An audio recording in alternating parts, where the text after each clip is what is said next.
Nasa 8,000 food packs ang hiling ng mga lokal na opisyal ng Pagudpud sa Department of Social Welfare and Development sa Region 1 para sa kanilang mga residente.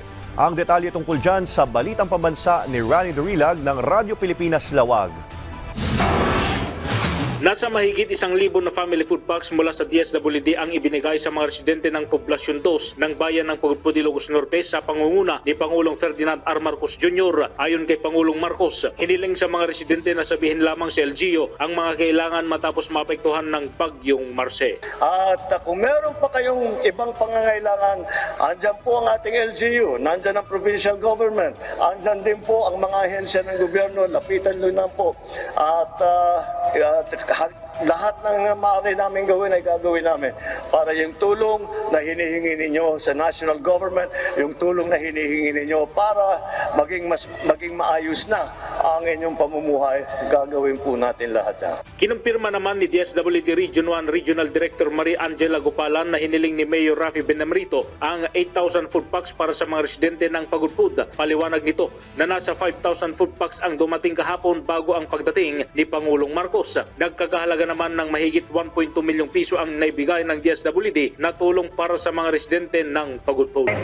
Maayos naman ang aming ugnayan with Mayor Benamrito.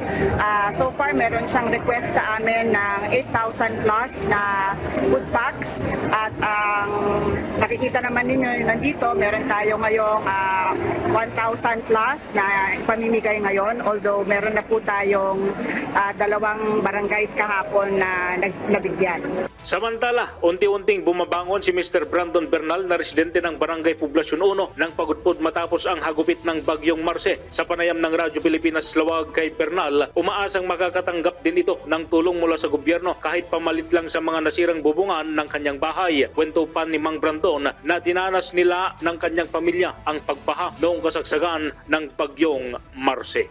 Medyo nakakabangon na rin kasi puro linis pa, hindi pa yung hindi yung lahat ng mga damit namin dyan na nabaha, nabasa. Mga kalat-kalat namin sa loob. Pinasok na ng tubig yun sa loob namin pag ganun. O pamalit lang sa yero, yung nasira. Mula sa PBS Radyo Pilipinas Lawag, Rani Dorilag para sa Balitang Pambansa.